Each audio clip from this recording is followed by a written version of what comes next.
आज की बहुत ही ज्ञानवर्धक, रोचक और मनोरंजक कहानी। बहुत समय पहले की बात है। एक राजा था जिसकी 7 पुत्रियां थी। सभी 7 राजकुमारियां बहुत सुंदर थी, लेकिन जो सबसे छोटी राजकुमारी थी वह बहुत ही सुंदर और समझदार थी। उस राजकुमारी का नाम सुनैना था। वह अपनी सभी बहनों में सबसे ज्यादा समझदार थी। राजा की पहली पत्नी की मृत्यु हो गई थी। माता की मृत्यु के समय 7 पुत्रियां बहुत छोटी थी। उसके बाद इन 7 राजकुमारियों के पालन पोषण की जिम्मेदारी राजा पर आ गई थी। राजा अपनी बेटियों को बहुत प्यार करता था। राजा उन सभी राजकुमारियों की बहुत अच्छे से देखभाल करता था। उन्हें माता और पिता दोनों का प्यार देता था। वह चाहता था कि राजकुमारियों को ऐसा ना लगे कि उनकी माँ नहीं है। वह उनके लिए तरह तरह के भोजन बनवाता और अच्छे अच्छे कपड़ों का भी प्रबंध करता। वह अपनी बेटियों का पालन पोषण अच्छे से करने की कोशिश करता था। अब धीरे धीरे राजकुमारियां बड़ी होने लगी और वे अपने पिता राजा महाराज के लिए भोजन बनाकर रख देती थी। जब भी राजा अपने मंत्रियों के साथ किसी राज्य के कार्य के लिए अपनी राजधानी से बाहर जाता, तब राजकुमारियां उनके लिए खाना बनाकर रास्ते के लिए उनके साथ भेज दिया करती। धीरे धीरे समय बीत रहा था। उस राज्य में राजा का एक प्रधान सेवक था जिसकी मृत्यु हो गई थी। वह भी अपने पीछे अपनी पत्नी और एक छोटी लड़की को छोड़ गया था। वे दोनों प्रधान सेवक के बिना इस संसार में अकेली रह गई थी। राजा की 7 लड़कियां अपने पिता के लिए भोजन तैयार करती थी। जब वह राजकुमारियां भोजन तैयार कर रही होती थी, उसी समय उस प्रधान सेवक की पत्नी, जो कि विधवा थी, उनके पास आती और राजा की बेटियों से थोड़ी सी आग मांगती। राजा की छोटी बेटी सुनैना को वह औरत बिल्कुल भी पसंद नहीं थी। वह उसे लताड़ देती थी और कहती थी कि अपने घर जाकर स्वयं आग जलाओ। तुम रोज रोज हमसे आग मांगने क्यों आ जाती हो? लेकिन उस औरत पर इस बात का कोई असर नहीं होता। वह विधवा औरत प्रतिदिन उनसे आग मांगने के लिए आने लगी। उसे छोटी राजकुमारी कितना भी लताड़ती और मना करती, लेकिन उस पर कोई असर नहीं होता था। राजकुमारी सुनैना की जो 6 बड़ी बहनें थी, वह अपनी छोटी बहन को बहुत समझाती कि सुनैना, शांत रहा करो। वह बेचारी विधवा है और यदि हम इसको थोड़ी सी लकड़ी की आग दे देंगी और ये उससे आग जला लेगी तो क्या हो जाएगा? जब देखो तुम उस औरत से लड़ती झगड़ती रहती हो। इसके साथ ही तुम उसको इतना भला बुरा भी सुनाती हो। इसमें उस बेचारी का क्या कसूर है? वह हमारे यहाँ आकर केवल हमारे चूल्हे से थोड़ी सी आग ही तो मांगती है। अपनी बड़ी बहनों की बात सुनकर छोटी राजकुमारी कहती है कि कोई बात नहीं, आज तुम्हें मेरी बात समझ नहीं आती, लेकिन देख लेना, एक ना एक दिन यह औरत हमारे लिए बहुत बड़ी मुसीबत पैदा कर देगी। यह सिलसिला इसी तरह चलता रहा। वह औरत रोज उनके घर पर आग मांगने जाती और जैसे तैसे सबसे नजर बचाकर राजा के खाने में राख मिला देती, क्योंकि वह विधवा औरत बड़ी दुष्ट स्वभाव की थी। वह जल्दी जल्दी से राख मिलाकर राजा का बना हुआ भोजन खराब कर देती थी। धीरे धीरे राजा को भी अपने खाने में कुछ खराबी महसूस होने लगी। वह जानता था कि उसके लिए खाना उसकी बेटियां बनाती है। राजा अपनी पुत्रियों से बहुत अधिक प्रेम करता था, इसलिए वह समझ नहीं पा रहा था कि उसकी पुत्रियां उसके खाने को क्यों बिगाड़ देती है। उसे इस बात का विश्वास नहीं हुआ। एक दिन राजा ने सोचा कि सच्चाई जानने के लिए मुझे अपनी पुत्रियों पर नजर रखनी चाहिए, क्योंकि मेरी बेटियां मेरे लिए ऐसा तो नहीं कर सकती है कि वह मेरा खाना बिगाड़ दे। ऐसा सोच विचार करके राजा अपने कक्ष में चला गया। जब उसकी पुत्रियां खाना बना रही थी तो वह उन्हें खाना बनाते हुए छिपकर देखने लगा कि मेरी बेटियां किस मकसद के लिए मेरे खाने को खराब करती है। ऐसा खराब खाना खिलाकर वह मुझे क्यों मारना चाहती है। अपने मन में ऐसा विचार करते हुए राजा अपनी पुत्रियों को देखने लगा, क्योंकि वह अपनी पुत्रियों से प्यार भी बहुत करता था। उसने अपनी पुत्रियों को खाना बनाते हुए दीवार के गुप्त झरोखे से देखा। वह जानना चाह रहा था कि मेरी बेटियां कैसे खाना बिगाड़ती है। उसकी सातों लड़कियां बड़ी सावधानी से चावलों को धो रही थी और बड़ी स्वच्छता से भोजन को तैयार कर रही थी। जैसे ही सभी प्रकार के भोजन बनकर तैयार हो गए तो उसने देखा कि उसकी बेटियों ने बड़ी सावधानी और स्वच्छता के साथ भोजन को चूल्हे से दूर हटाकर रख दिया।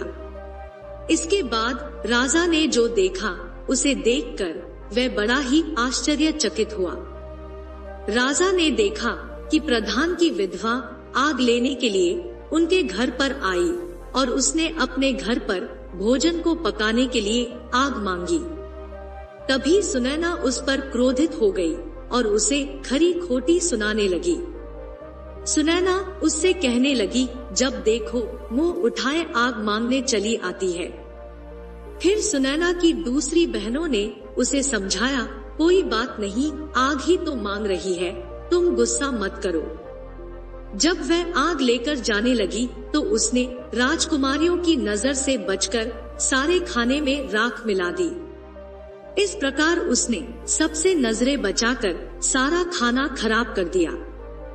जब राजा ने देखा कि उसकी बेटियों ने तो बहुत साफ सफाई और बड़े सुंदर तरीके से खाना बनाया था, लेकिन प्रधान की पत्नी ने लकड़ियां लेने के बाद खाने के सामान में राख मिला दी है, तो राजा बहुत क्रोधित हुआ और वह अपने राजमहल में दरबार लगाकर बैठ गया।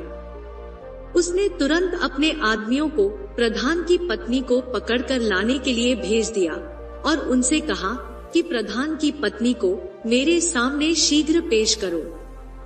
विधवा औरत को राज दरबार में लाया गया। जब राजा ने उससे इस सारी घटना के बारे में पूछा तो उस विधवा औरत ने कहा कि महाराज, मुझे क्षमा करें, मैं तो एक खेल खेल रही थी और मैं तो यह देखना चाहती थी कि आप कितने चतुर और समझदार हैं और कैसे इस समस्या का समाधान निकालते हैं। वह औरत महाराज की प्रशंसा करते हुए कहने लगी, महाराज, आप तो बहुत ही न्यायप्रिय और समझदार हो। इस प्रकार उस औरत ने राजा को अपनी मीठी मीठी बातों में उलझा दिया। उसकी ऐसी बातें सुनकर राजा भी उसकी समझदारी के कारण उस पर अत्यधिक प्रसन्न हो गया और उस पर मोहित भी हो गया। राजा ने उसको दंड देने के स्थान पर उसको रानी बनाने का निर्णय कर लिया और इस तरह उससे विवाह कर लिया। अब वह प्रधान की विधवा पत्नी विवाह करके राजमहल में आ गई। अब वह विधवा से रानी बन गई। अब ये नई रानी राजा की पहली पत्नी से पैदा हुई सातों लड़कियों से बहुत अधिक नफरत और घृणा करने लगी। वह चाहती थी कि किसी भी प्रकार से ये सातों राजकुमारियां महल से निकल जाएं। राजकुमारियों को महल से निकालने के लिए वह नई नई साजिशें रचने लगी और विचार करने लगी। जैसे भी हो उनको किसी भी तरह महल से भगा देने के बाद राजा की सारी धन संपत्ति के साथ साथ सभी प्रकार के ऐश्वर्य भी केवल उसके लिए ही होंगे। वह और उसकी अपनी पुत्री अब राज करेंगी। वह चाहती थी कि उसकी अपनी पुत्री राजमहल में राजकुमारी बनकर रहे। उसकी अपनी पुत्री को ज्यादा सम्मान मिले, लेकिन राजा अपनी पुत्रियों को भी बहुत प्यार करता था। उसको अपनी पुत्रियों के प्रति बहुत ही करुणा और दया थी। राजा अपनी पुत्रियों को बिल्कुल भी दुख में नहीं देख सकता था। दूसरी और नई रानी हर प्रकार से राजा की पुत्रियों को दुखी करना चाहती थी। वह उन्हें पूरा दिन कार्यों में लगाए रखती थी। धीरे धीरे अब वह राजा की 7 पुत्रियों को खाने के लिए भरपेट खाना भी नहीं देती थी। वह उनको खाने के लिए बहुत ही कम खाना देती थी और धीरे धीरे वह उनकी दूसरी जरूरतों और सुख सुविधाओं को भी कम करती जा रही थी। इस तरह 7 बहनों पर हर प्रकार से दुखों का पहाड़ टूट पड़ा। इसके विपरीत जो प्रधान की पत्नी थी, जो अब रानी बन गई थी, उसे और उसकी छोटी पुत्री को हर प्रकार की सुख सुविधा दी जाने लगी। वह राजकुमारियों की तरह महल में रहने लगी। महल में रानी अपनी बेटी को राजकुमारी बनाकर रखती और उसे एक राजकुमारी की तरह से ही जीवन जीने के लिए प्रोत्साहित करती है। रानी अपनी पुत्री के लिए अच्छे अच्छे भोजन बनाती है, अच्छे अच्छे कपड़े पहनाती और उसके लिए अच्छी अच्छी चीजों का संग्रह करती। उसने राजा की पहली पत्नी से जो 7 राजकुमारियां थी, उन सभी को सभी प्रकार के सुखों से वंचित कर दिया। वह सभी बहनें बहुत दुखी और उदास रहती। एक दिन बहुत अधिक परेशान होने के कारण वे 7 बहनें महल के बाहर जाकर अपनी माँ की समाधि पर जाकर रोने लगी। वहाँ जाकर वह अपनी माँ से इस प्रकार से कहने लगी, माँ, क्या तुम अपनी बेसहारा, लाचार, बेबस पुत्रियों को नहीं देख सकती हो? हम सब कितनी अधिक दुखी हैं। सौतेली माँ हम पर कितने जुल्म ढा रही है। हम भूख प्यास से तड़प रही है। माँ, अब हम क्या करें? धीरे धीरे यह उनका रोज का काम हो गया। दिन में जब भी वह दुखी होती, वह अपनी माँ की समाधि पर चली जाती और रोते हुए अपनी माँ से अपना दुख कहती। एक दिन जब वह सभी अपनी माँ की कब्र पर बैठी हुई रो रही थी और सिसकियां भर रही थी, तभी उन्होंने देखा कि उनकी माँ की समाधि पर एक बहुत ही सुंदर अनार का पेड़ उत्पन्न हो गया। जल्दी ही वह पेड़ पूरी तरह से ताजे, सुंदर और स्वादिष्ट फलों से लद गया। अब वह सभी 7 बहनें उन फलों को खाकर अपनी भूख को शांत करने लगी। हर रोज जब उनकी सौतेली माँ उनको खाने के लिए पर्याप्त भोजन नहीं देती थी, तो वह सब अपनी माँ की समाधि पर आकर इस तरह से अनार के फलों को खाकर अपनी भूख को शांत करने लगी। आगे चलकर उन सब बहनों ने अपनी सौतेली माँ के द्वारा दिया जाने वाला घटिया भोजन खाना बंद कर दिया और केवल अनार के फलों को खाकर ही जीवित रहने लगी, क्योंकि वह अनार का वृक्ष एक अद्भुत पेड़ था। उस पेड़ से फलों को जितना अधिक तोड़ा जाता, अगले दिन उससे अधिक पके और सुंदर स्वादिष्ट फल लग जाते, जो इन सब बहनों के लिए भोजन के लिए पर्याप्त होते। उन 7 बहनों की सौतेली माँ अब ये सोचने लगी कि यह 7 भोजन भी नहीं करती है और मैं भी इन 7 बहनों को खाने के लिए कुछ भी नहीं देती हूँ। मैं इन्हें इतना दुखी करती हूँ, फिर भी यह सभी इतनी सुंदर और स्वस्थ कैसे दिखाई दे रही है। इनमें से कोई बीमार भी नहीं लग रही। इनका आकर्षण भी दिन पर दिन बढ़ता जा रहा है। यह सब कैसे हो रहा है, जबकि अपनी बेटी को मैं इतना कुछ अच्छा अच्छा खिलाती हूँ, तब भी वह इनके आगे फीकी लगती है। इस तरह से अब 7 राजकुमारियां अपनी माँ की समाधि पर जाती, सुंदर स्वादिष्ट अनार के पके फलों को खाती और अपनी माँ का इसके लिए धन्यवाद करती। जब उनकी सौतेली माँ से रहा नहीं गया, तो उसने इसका रहस्य जानने की सोची और एक दिन उनकी सौतेली माँ ने अपनी बेटी को उनका पीछा करने के लिए कहा। उनकी सौतेली माँ की बेटी उनका पीछा करते हुए उस समाधि के पास पहुँच गई और उसने देखा कि 7 की 7 बहनें अनार के पके हुए फलों को इकट्ठा कर रही है।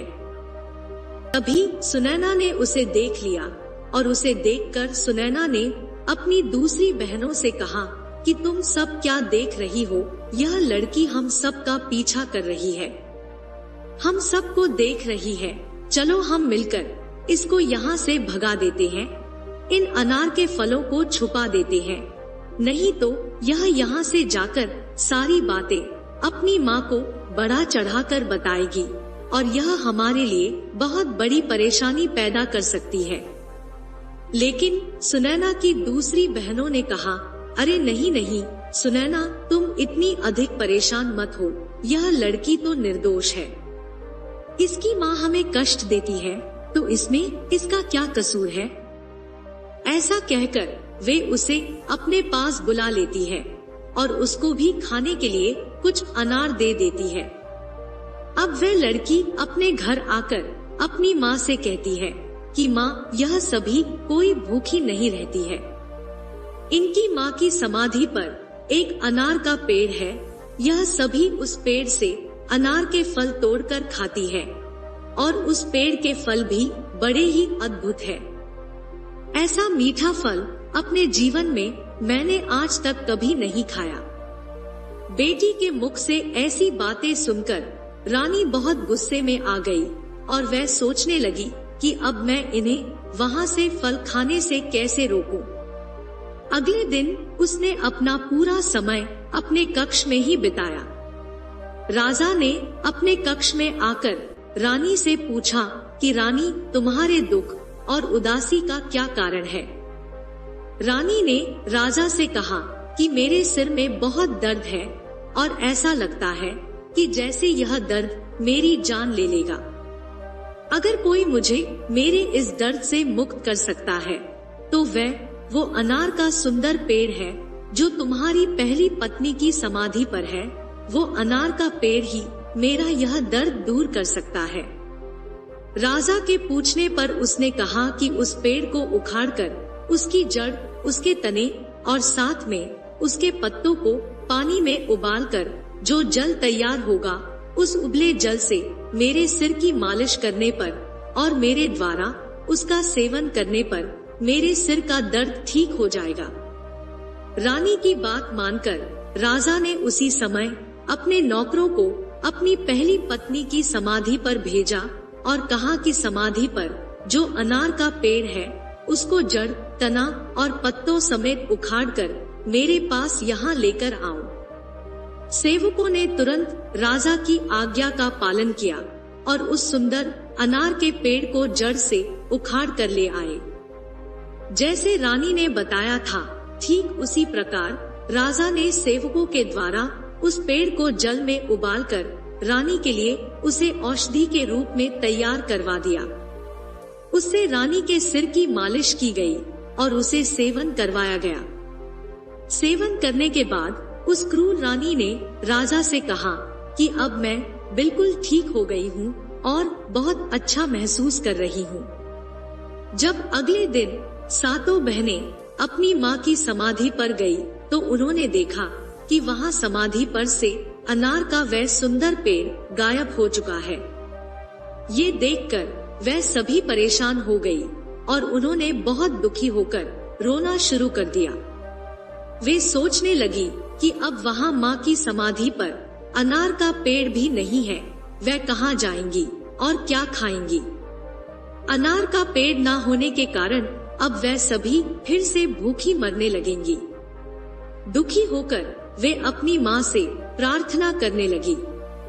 तभी उन्होंने देखा कि अनार के पेड़ के स्थान पर एक छोटा सा तालाब बन गया, जो मक्खन जैसे पदार्थ से भरा हुआ था, जो जल्द ही सफेद ठोस बिस्किट की तरह बन गया, जिसको रोती हुई सभी बहनों ने बहुत ही आश्चर्य के साथ देखा। यह देखकर सभी बहनें बहुत खुश हुई और उसमें से कुछ बिस्कुटों को लेकर खाने लगी, जो खाने में बहुत ही अधिक स्वादिष्ट थे और उन्हें बहुत पसंद भी आए। अगले दिन भी वही हुआ और इसके बाद अब रोजाना यही होने लगा। हर रोज सभी राजकुमारियां अपनी माँ की समाधि पर जाती और देखती कि एक छोटे से तालाब में पहले मक्खन बनता है, फिर वह मक्खन बिस्किट का रूप ले लेता है और उस बिस्किट को खाकर वह सब अपनी भूख को शांत कर लेती। अनार का पेड़ उखड़ जाने के बाद भी सातों राजकुमारियों की पहले जैसी हालत देखकर रानी परेशान हो गई। उस दुष्ट रानी ने अपनी पुत्री को बुलाकर कहा, मुझे पता नहीं यह क्या हो रहा है। मैंने तो उस अनार के पेड़ को उखड़वा दिया है जो रानी की समाधि पर उगा था।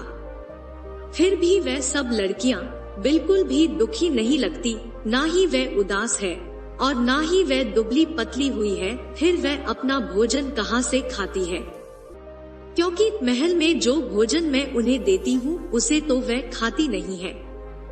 इसलिए तुम फिर से उनका पीछा करके पता लगाओ। रानी ने अपनी पुत्री से कहा कि वह उन पर नजर रखे और देखे कि क्या माजरा है। पहले की तरह अगले दिन भी सातों बहनें अपनी माँ की समाधि पर चली गई और जब वह वहाँ जाकर मक्खन से बने बिस्किट को खा रही थी, तभी सबसे पहले सुनैना ने सौतेली माँ की बेटी को देखा जो छुपकर उन पर नजर रख रही थी। उसने अपनी बड़ी बहनों से कहा कि देखो, यह लड़की दोबारा यहाँ पर आ गई है और हम पर नजर रख रही है। चलो हम इस तालाब को ढक लेते हैं जिससे वह इस तालाब को नहीं देख सके। अगर हमने अपने बिस्कुट का थोड़ा सा टुकड़ा भी इसको दिया तो यह जाकर अवश्य ही अपने दुष्ट माँ को बता देगी और यह हमारे लिए दुर्भाग्य की बात होगी, क्योंकि वह दुष्ट रानी फिर से कोई ना कोई षड्यंत्र रचेगी। सुनैना की बड़ी बहनों ने समझा कि सुनैना बिना किसी बात के उस बेचारी पर संदेह कर रही है, इसलिए उन सब ने उसके सुझाव पर बिल्कुल भी ध्यान नहीं दिया और उसके विपरीत इन्होंने प्रधान की पुत्री को भी स्वादिष्ट बिस्किट खाने के लिए दे दिए। जब उनकी सौतेली माँ को सातों राजकुमारियों के बारे में ये बिस्किट वाली बात पता चली तो वह क्रोध से बहुत लाल पीली होने लगी और उसके साथ ही उसने अपने नौकरों को बुलाकर कहा कि अभी जाओ, रानी की समाधि को वहाँ से उखाड़ दो और उसके पास में जो छोटा सा तालाब है उस तालाब को कूड़ा करकट आदि से भरकर नष्ट कर दो। इस पर भी रानी संतुष्ट नहीं हुई। एक दिन रानी फिर से भयंकर बीमारी का बहाना करके अपने कक्ष में पड़ी रही और महाराज को बुलाया गया। महाराज ने आकर रानी की बीमारी का कारण जानना चाहा। राजा ने कहा कि चाहे मेरा सारा साम्राज्य बिक जाए, लेकिन मैं तुम्हारी बीमारी को ठीक करने के लिए तुम्हें अच्छे से अच्छे वैद्य को दिखाऊंगा और तुम्हें बिल्कुल ठीक कर दूंगा।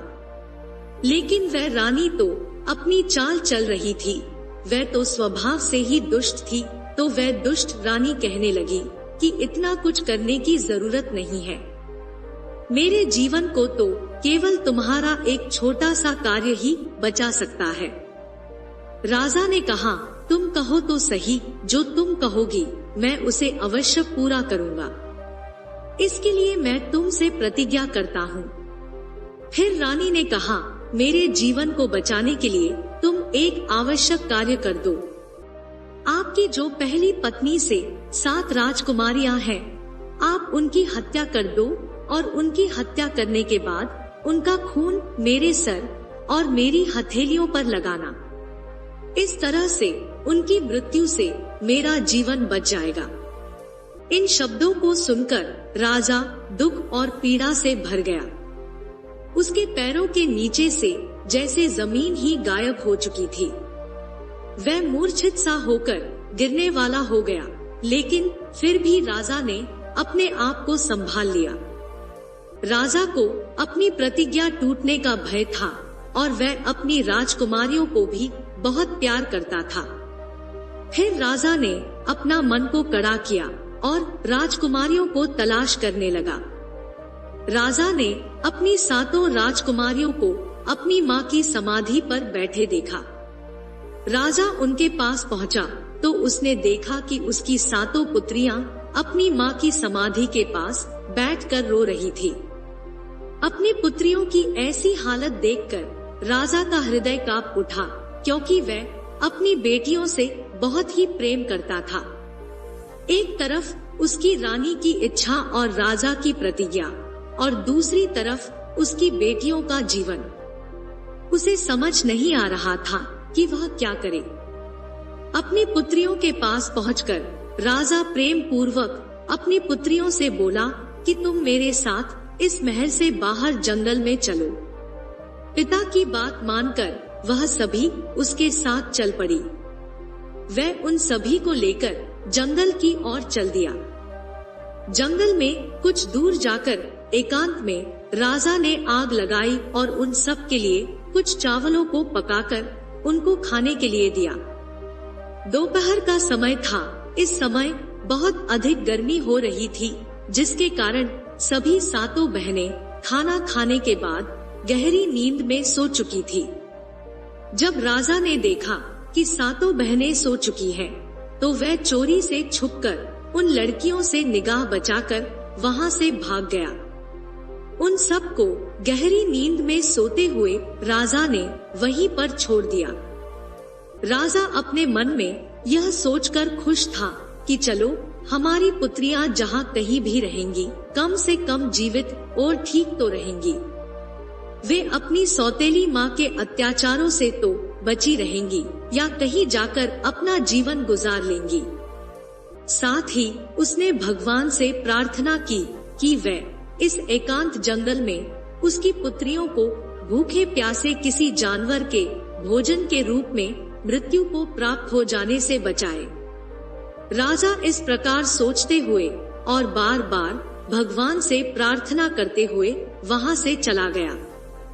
राजा ने वापस आते समय जंगल में एक हिरण को मारा और उसके खून को लेकर महल में वापस आ गया।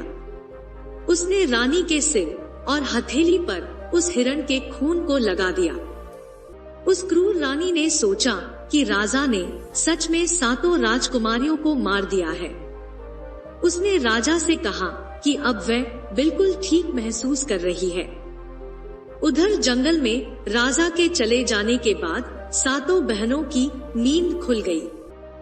उन्होंने अपने आप को घने जंगल में अकेले पाया।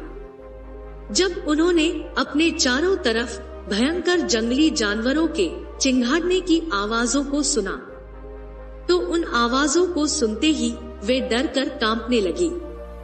उनका पूरा शरीर भय से कांपने लगा, जिसके कारण वे सब रोने और चिल्लाने लगी। अपने आप को वहां अकेला पाकर वह अपनी पूरी शक्ति लगाकर अपने पिताजी को पुकारने लगी। उन्हें आशा थी कि उनकी आवाज को सुनकर उनके पिता जरूर आएंगे, लेकिन उन सबको ऐसा करते हुए बहुत समय गुजर गया, लेकिन राजा नहीं आए। उन सबको अपनी आवाज के सिवाय ऐसा सुनाई दे रहा था जैसे बादल गड़गड़ा रहे हो। इसके अतिरिक्त वहां कुछ नहीं था। ठीक उसी दिन उस जंगल में एक दूसरे पड़ोसी राज्य के 7 राजकुमार वहां शिकार खेलने के उद्देश्य से आए थे। जब वह सब अपने राज्य के लिए प्रस्थान कर रहे थे, तब उन राजकुमारों में से सबसे छोटे राजकुमार ने अपने भाइयों को रोकते हुए कहा कि भाई, जंगल में जरूर कोई फंसा हुआ है और हम सबको उनकी सहायता करने के लिए चलना चाहिए। शायद वे किसी को पुकार रहे हैं। अब सब लोग यही ठहर जाओ, मैं समझता हूँ कोई रो रहा है और किसी को बुला रहा है। क्या तुम सब इस आवाज को नहीं सुन रहे? चलो उस दिशा में चलते हैं जहाँ से यह आवाज आ रही है और तलाश करते हैं कि यह कौन है। इस तरह से छोटे राजकुमार ने अपने 6 भाइयों को बताया, तो सातों राजकुमारों ने जंगल को चीरते हुए अपने घोड़ों को उसी दिशा में दौड़ा दिया जिस दिशा से वह रोने की आवाज आ रही थी। कुछ ही समय में वह 7 राजकुमार जंगल में उस जगह पर पहुंच गए जहां पर वह सातों बहनें विलाप करते हुए रो रही थी।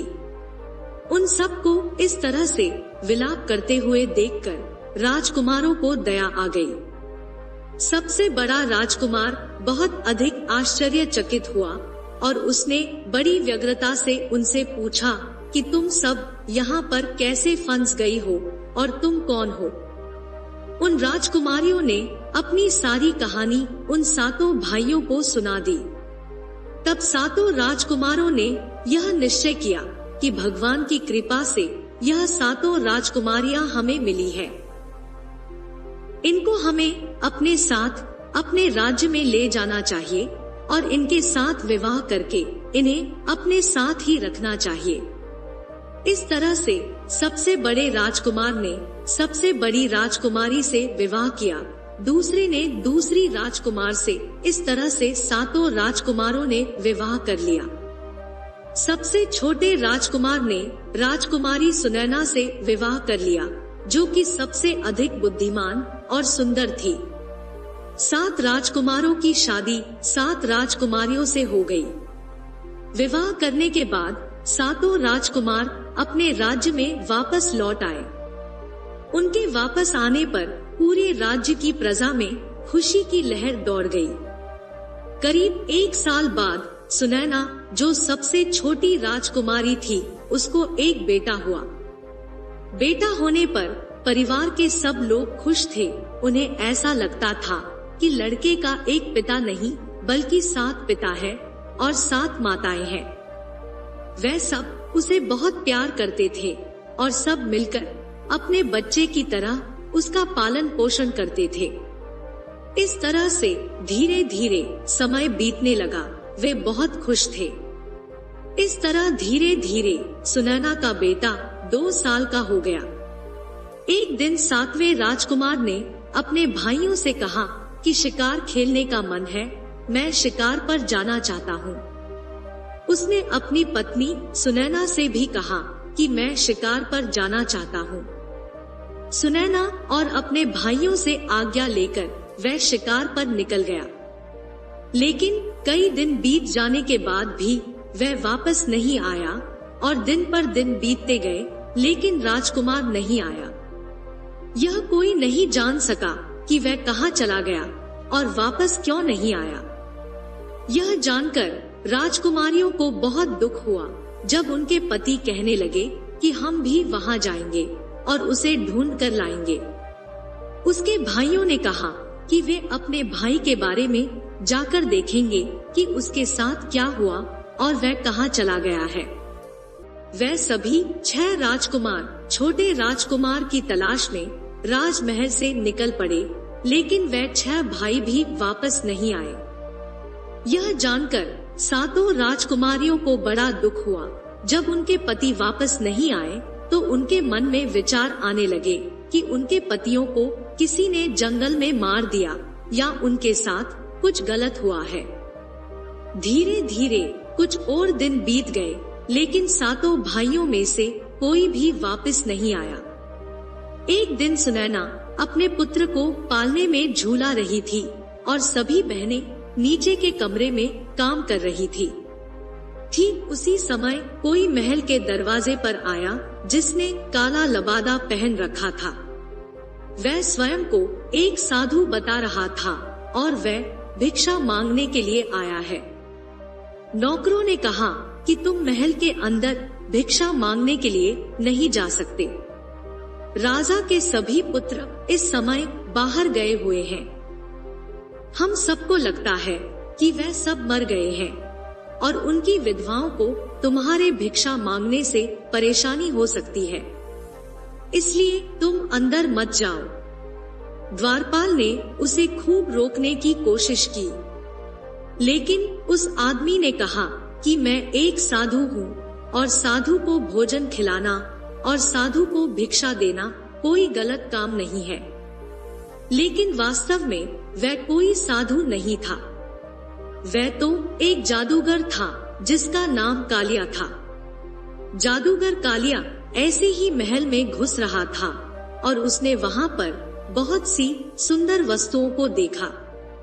अंत में वह उस कमरे में पहुँचा जहाँ राजकुमारी सुनैना अपने छोटे से बेटे को पालने में झुलाते हुए उसको लोरी सुना रही थी। उसको देखते ही जादूगर कालिया ने सोचा कि इतनी अधिक सुंदर औरत जो स्वर्ग की किसी अप्सरा की तरह है, आज तक उसने अपने जीवन में कभी नहीं देखी।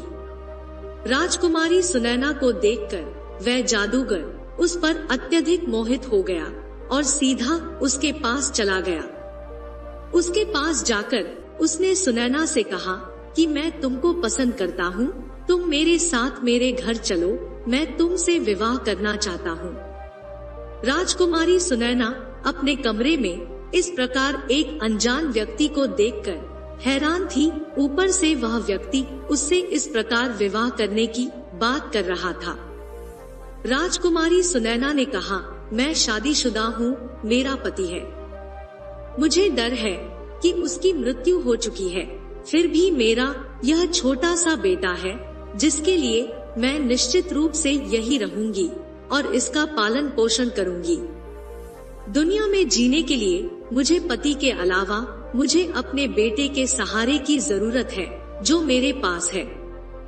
उस जादूगर ने उसे बहुत से लोग प्रलोभन दिए, लेकिन राजकुमारी सुनैना जादूगर की बात में नहीं आई और उसने कहा कि मैं इसके पिता को तलाश करूंगी। इसका पिता जरूर मिलेगा। लेकिन वह जादूगर ना सुनने का आदी नहीं था। उसे बड़ा गुस्सा आया कि यह राजकुमारी मेरे साथ विवाह करने के लिए राजी नहीं हो रही है, तो उसने उस राजकुमारी को बहुत बार समझाने की कोशिश की, लेकिन सुनैना ने क्रोधित होकर कालिया जादूगर को वहां से जाने के लिए कह दिया। जादूगर कालिया सुनैना पर बहुत क्रोधित हो गया और उसने सुनैना को अपने जादू के बल पर एक छोटे से काले कुत्ते में बदल दिया। जादूगर कालिया ने कहा कि तू अपनी इच्छा से मेरे साथ नहीं चलेगी, तो मेरी इच्छा से, मेरी शक्ति से मेरे साथ चलेगी। जब उस जादूगर ने राजकुमारी सुनैना को कुत्ता बना दिया, तो कुत्ता बनकर वह इधर उधर भागने लगी। बेचारी के पास कोई शक्ति भी नहीं थी जिससे वह अपनी दूसरी बहनों को बता सके कि उसके साथ क्या हुआ है।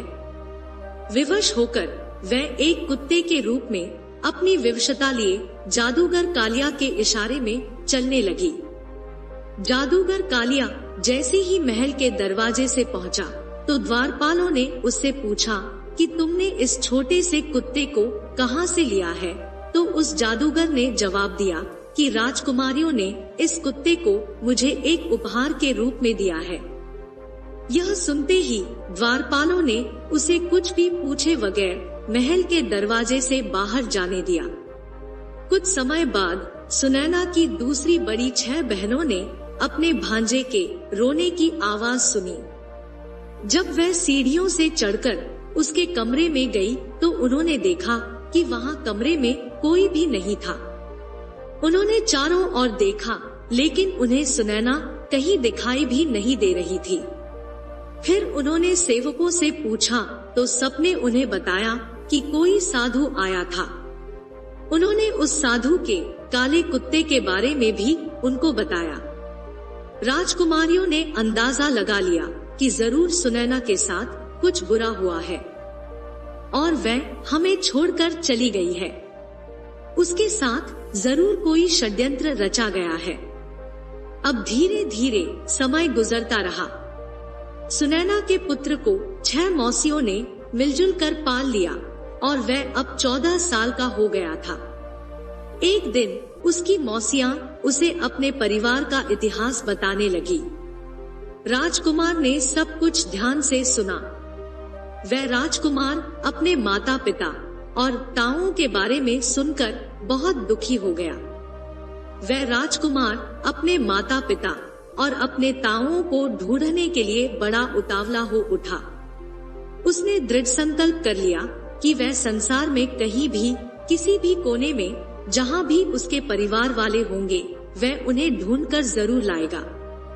उसने अपने इस दृढ़ संकल्प को अपनी मौसियों को बताया कि वह अपने माता पिता और ताऊओं को, यदि वह सब जिंदा मिल गए, तो सबको ढूंढकर अपने घर वापस लेकर आएगा।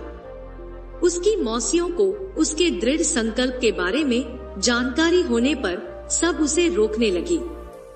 वह उससे कहने लगी कि वह अपना विचार बदल दे।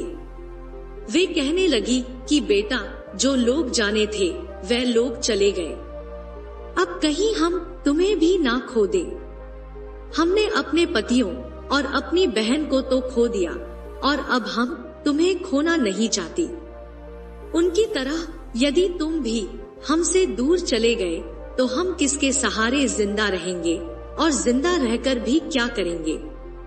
तब लड़के ने अपनी मौसियों से कहा कि तुम मुझे मत रोको। अगर यह संभव हुआ तो मैं अपने साथ अपने माता पिता और ताऊओं को भी लेकर जल्दी ही वापस आऊंगा। फिर इस तरह से वह अपनी यात्रा पर चल पड़ा। लेकिन कई महीनों तक वह कुछ भी नहीं समझ सका कि किस प्रकार वह अपने सगे संबंधियों को तलाश करे। और अंत में जब उसने हजारों किलोमीटर की थकाने वाली यात्रा को पूरा किया, तब तक वह लगभग पूरी तरह से निराश हो चुका था। उसको अपने माता पिता और ताऊओं के बारे में किसी प्रकार की कोई भी सूचना प्राप्त नहीं हुई थी। इसी बीच वह एक ऐसे देश में पहुंच गया जो पूरी तरह से पत्थरों का देश था। वहां पर बड़ी बड़ी चट्टानें, पेड़, इसके अतिरिक्त एक बहुत ही बड़ी और ऊंची पत्थर की कठोर इमारत थी, जिसके एक किनारे पर एक छोटा सा मकान बना था जिसमें एक माली रहता था। जब वह उस इमारत को देख रहा था, तभी माली की पत्नी ने उसको देख लिया और भागकर उस घर से बाहर आ गई और कहने लगी, अरे बच्चे, तुम कौन हो और तुमने इस खतरनाक स्थान पर आने की हिम्मत कैसे की? उस लड़के ने कहा कि मैं एक राजा का बेटा हूँ। मैं यहाँ अपने माता पिता और अपने ताऊओं को ढूंढने आया हूँ। मेरी माँ को एक दुष्ट जादूगर डरा धमकाकर कुत्ता बनाकर अपने साथ ले गया है। उसकी बात सुनकर माली की पत्नी ने कहा कि यह देश और यह स्थान एक महान जादूगर का ही है। उसके पास हर प्रकार की शक्ति है। जो भी व्यक्ति उसकी आज्ञा का उल्लंघन करता है या उसका अपमान करता है, उसको वह अपनी जादू की शक्ति से पत्थर या पेड़ बना देता है। तुम यहाँ पर जो सभी प्रकार के पेड़ और पत्थर देख रहे हो, यह सब कभी जीवित प्राणी थे। इन सब को हमारे मालिक जादूगर ने अपनी शक्ति से इस रूप में बना दिया है। कुछ समय पहले एक राजा यहाँ आया था। उसके कुछ समय बाद उसके 6 भाई भी यहाँ पर आए थे। जादूगर ने उन सब को पत्थर और पेड़ में बदल दिया। केवल यही लोग दुर्भाग्यशाली लोग नहीं थे। इनके अतिरिक्त एक बहुत सुंदर रानी, जिसको उसने इस बड़ी इमारत में कैद करके रखा है, जिसको जादूगर ने पिछले 12 सालों से कैद करके रखा है। जादूगर उससे विवाह करना चाहता है, लेकिन वह जादूगर से नफरत करती है। माली की पत्नी की बातें सुनकर छोटे राजकुमार ने विचार किया, अवश्य ही यह सब मेरे माता पिता और मेरे ताऊ ही है। आखिरकार अंत में मैंने उन सब को खोज ही लिया जिसके लिए मैं इतने समय से भटक रहा था। इसके बाद उसने अपनी कहानी उस माली की पत्नी को बताई और उससे प्रार्थना की कि वह उसकी सहायता करे। उसने उस माली की पत्नी से कहा कि वह उसे उन बेकसूर और लाचार लोगों के बारे में और अधिक जानकारी दे। उसने माली की पत्नी से विनती की कि वह उन बेकसूर और लाचार लोगों को उस जादूगर से बचाने में उसकी मदद करे। माली की पत्नी ने उसकी बात सुनकर और बेकसूर और लाचार लोगों के बारे में सोचकर उसका साथ देने के लिए उससे वादा कर दिया।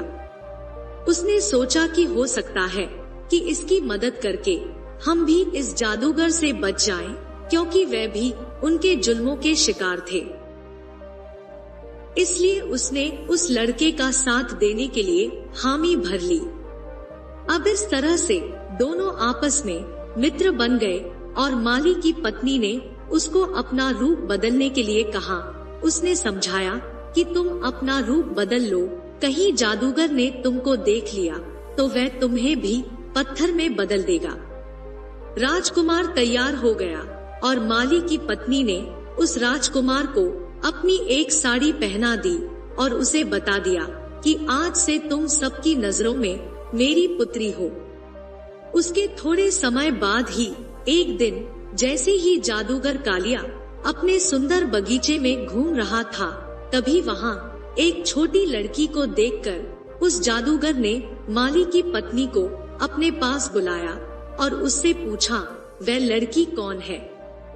तो माली की पत्नी ने कहा कि वह उसकी पुत्री है। इस तरह से जादूगर और राजकुमार की पहली मुलाकात हुई।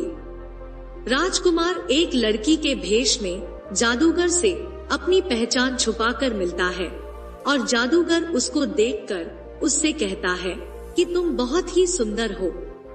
कल तुम वहाँ बड़ी इमारत में रहने वाली सुंदर औरत के लिए मेरा पहला उपहार लेकर जाओगी। जादूगर की बात सुनकर छोटा राजकुमार बहुत खुश हो गया कि कल वह अपनी माँ के लिए कोई उपहार लेकर जाएगा। जादूगर से मिलने के बाद वह तुरंत माली की पत्नी के पास गया और इस बारे में उसने उसको बताया और विचार विमर्श करने के बाद उसने निश्चय किया कि वह इसी भेष में रहेगा, क्योंकि इस भेष में उसको कोई पहचान नहीं सकता। उसने निर्णय लिया कि उचित अवसर आने पर वह अपनी माँ को छुड़ा लेगा। जब सुनैना की शादी राजकुमार के साथ हुई थी तो राजकुमार ने उसको एक छोटी सी अंगूठी दी थी जिस पर उसका नाम लिखा हुआ था। उस अंगूठी को सुनैना ने तब अपने पुत्र की उंगली में पहना दिया था जब उसका पुत्र बहुत छोटा सा बच्चा था। जब उसका पुत्र समय के साथ बड़ा हुआ तो उसकी मौसियों ने उस अंगूठी का आकार राजकुमार की उंगली के आकार का बनवाकर उसकी उंगली में पहना दिया। इस तरह से वह अंगूठी उस राजकुमार ने अपनी उंगली में अभी भी पहन रखी थी। माली की पत्नी ने राजकुमार को सुझाव दिया कि तुम कुछ ऐसा इस गुलदस्ते में छिपाकर रख दो जिसे देखकर तुम्हारी माँ तुम्हें पहचान जाए, और कहा कि यह सब शीघ्र यथाशीघ्र बिना किसी समस्या के, बिना किसी कठिनाई के संभव नहीं होगा, क्योंकि एक दरबान हमेशा बेचारी राजकुमारी सुनैना के ऊपर नजर रखता था। कैद में होने के कारण उसकी हर समय सख्ती से निगरानी रखी जाती थी। माली की पुत्री के रूप में राजकुमार को हर रोज फूलों का गुलदस्ता जादूगर की तरफ से अपनी माँ तक पहुँचाने का मौका मिल चुका था। अब वह हर रोज फूलों का गुलदस्ता रानी तक पहुँचाने लगा। जादूगर की एक दासी हमेशा उसकी माँ के कमरे में रहती थी। अंत में एक दिन किस्मत ने उस राजकुमार का साथ दिया और उसको एक ऐसा मौका मिल गया जब कमरे में उसकी माँ के अतिरिक्त और कोई दूसरा व्यक्ति नहीं था। जब कोई भी उसको नहीं देख सकता था तो उसने अपनी उंगली में पहनी अंगूठी को निकालकर उसे फूलों के गुलदस्ते में बांधकर अपनी माँ सुनैना के कदमों में डाल दिया।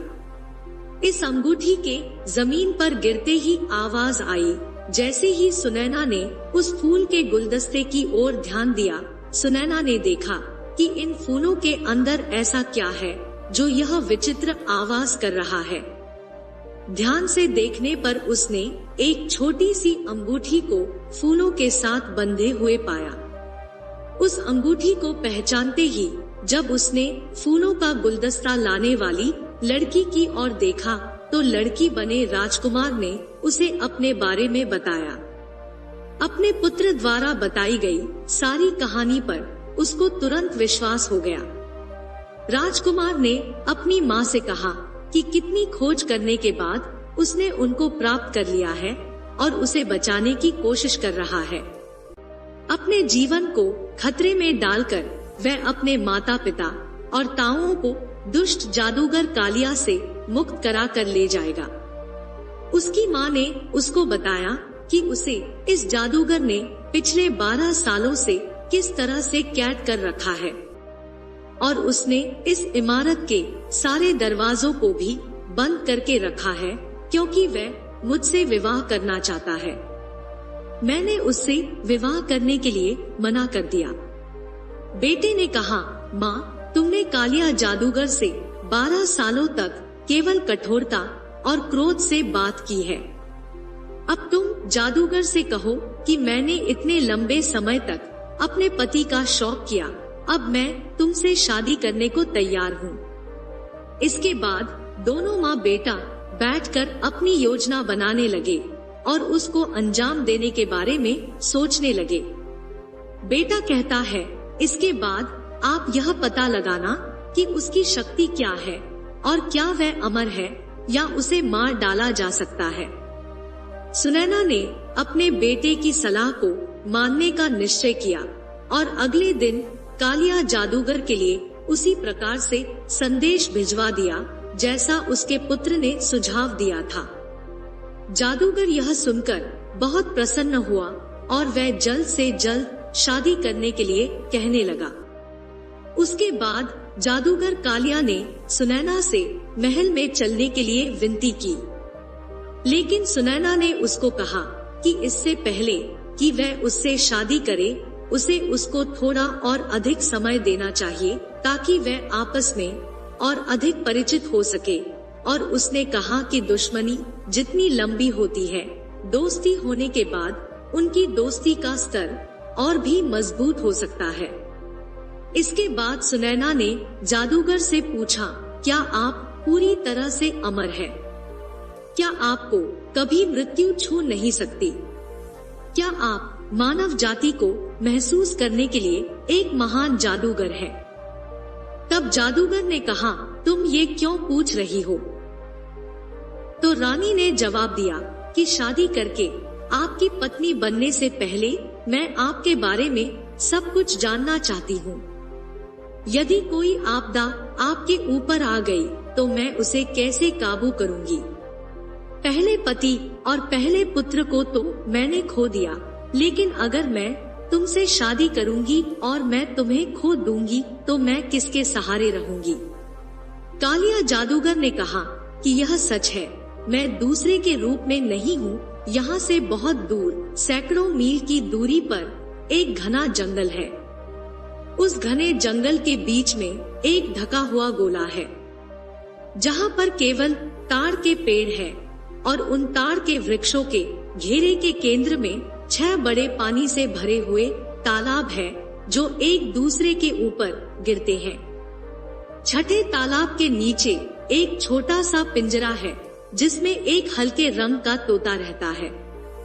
उसी तोते के जीवन पर मेरा जीवन निर्भर है। उस तोते के मर जाने से ही मैं मरूंगा। जादूगर ने कहा, हालांकि यह काम असंभव है। तोते को किसी प्रकार से चोट नहीं पहुंचाई जा सकती। उस तोते को सुरक्षित बनाए रखने के लिए मैंने वहाँ पर बहुत बड़े बड़े जिन्नों को नियुक्त कर दिया है। जो भी उस जगह के आसपास नजर आएगा उसे तुरंत मार दिया जाएगा। सुनैना की जो बातें उस दुष्ट जादूगर से हुई थी, वह सब बातें उसने अपने पुत्र को बता दी, लेकिन बेटे की जान को खतरे में पड़ता देखकर रानी ने उसे तोते को पाने का विचार छोड़ने के लिए कहा। जादूगर के डर से सुनैना को अपने पुत्र को वहां जाने से मना करना पड़ा। अपनी माँ के डर को समझने के बावजूद राजकुमार ने जवाब दिया, माँ, जब तक मैं उस तोते को पकड़कर नहीं लाता तब तक मेरे पिता और मेरे ताऊ उस दुष्ट जादूगर की कैद से मुक्त नहीं हो सकते। डरो मत, मैं जल्दी वापस आऊंगा। इस बीच आप जादूगर से अच्छे से बातें करना, हंसकर बोलना, तुम उसके साथ अपने विवाह पर बातचीत चालू रख सकती हो। राजकुमार अपनी माँ को जल्दी ही वापस आने का वचन देकर तोते की तलाश में निकल पड़ा। थकाने वाली सैकड़ों मील की लंबी यात्रा के बाद आखिर में राजकुमार एक बहुत बड़े और घने जंगल में पहुंच गया। जब वह वहां पहुंचा तब तक लंबे समय में लगातार चलते रहने के कारण वह बुरी तरह से थक चुका था। वहां जंगल में वह एक बड़े छायादार पेड़ के नीचे आराम करने लगा और कुछ ही समय में ठंडी हवा चलने के कारण उसको नींद आ गई। थोड़ी देर के बाद कुछ शोर होने के कारण उसकी आंख खुल गई। उसने इधर उधर देखा तो उसकी निगाह एक विशाल सांप पर पड़ी जो उस पेड़ पर चढ़ने का प्रयास कर रहा था, जिस पेड़ के नीचे राजकुमार आराम कर रहा था। उसी पेड़ के ऊपर की शाखाओं पर एक चील के जोड़े ने अपना घोंसला बना रखा था और उस घोंसले में चील के 2 छोटे छोटे बच्चे बैठे हुए थे। चील के वो बच्चे इस समय घोंसले में अकेले थे। उन्होंने अपनी तरफ बढ़ते हुए सांप को देख लिया था। सांप को बढ़ते हुए देखकर वे डर के मारे चिल्ला रहे थे। उन चील के 2 निर्दोष बच्चों पर आने वाले खतरे को देखकर राजकुमार ने तुरंत ही अपनी तलवार निकाल ली और उस सर्प के 2 टुकड़े करके उसे मार दिया। अभी कुछ ही देर हुई थी तब राजकुमार ने हवा में सरसराहट की आवाज को सुना। देखते ही देखते 2 वृद्ध चील आकर उस घोंसले में बैठे। वे 2 वृद्ध चील अपने बच्चों के लिए भोजन लाने के लिए शिकार पर गए थे। बच्चों के लिए लाए हुए भोजन को घोंसले में छोड़कर उन्होंने इधर उधर देखा। उन्होंने जल्दी ही मरे हुए सर्प को और उसके समीप ही तलवार पकड़कर खड़े हुए राजकुमार को भी देखा। यह सब देखकर वे दोनों वृद्ध चील उड़कर राजकुमार के पास आ गए।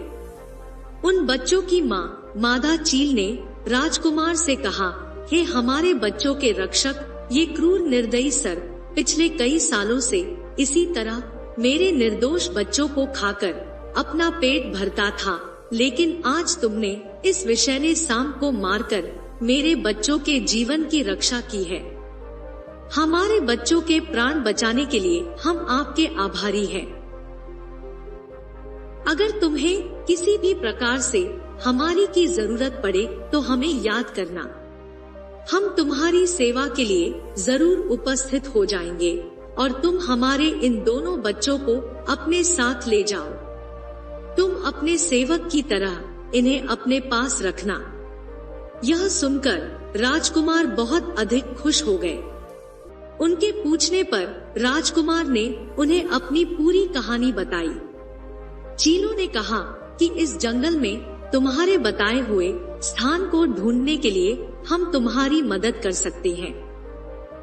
इसके बाद उन दोनों चीलों ने अपने पंखों को फैलाया और उस पर राजकुमार को बैठा लिया और उसे लेकर वे आकाश मार्ग से यात्रा करने लगे। वह उस राजकुमार को अपने पंखों पर बैठाकर बहुत दूर दूर तक ले गए। जब वह उसे लेकर घने जंगल में पहुंच गए तो एक स्थान पर उन्होंने गोल घेरे में उगे हुए बहुत सारे ताड़ के पेड़ कतार से खड़े हुए देखे। आकाश में अपने सर को उठाए हुए उसके मध्य में 6 पानी से भरे तालाब भी थे। यह दिन में दोपहर का समय था, इसलिए इस समय गर्मी बहुत अधिक पड़ रही थी। चारों तरफ वृक्षों पर बैठे जिन्न, राक्षस और शैतान सभी गहरी निद्रा में सो रहे थे। वे सब अनगिनत हजारों की संख्या में थे। यह किसी भी साधारण व्यक्ति के लिए असंभव था कि कोई साधारण व्यक्ति इन असंख्य दैत्यों और राक्षसों को आमने सामने की लड़ाई में हरा दे। इस बीच चील अपने मजबूत पंखों के साथ नीचे की तरफ उतरने लगे। जब वह जमीन से थोड़ा ही ऊपर थे तभी वह राजकुमार चील के पंखों से नीचे जमीन पर कूद पड़ा और उन चीलों के साथ मिलकर राजकुमार ने केवल एक ही प्रयास में उन सभी 6 पानी से भरे तालाब को प्रदूषित कर दिया। इसके बाद उसके अंदर से जाने वाली सीढ़ियों से होकर राजकुमार उस हल्के रंग वाले तोते के पास पहुंच गया। राजकुमार ने उस तोते को कपड़े में लपेटकर अपने लबादे की जेब में डाल लिया।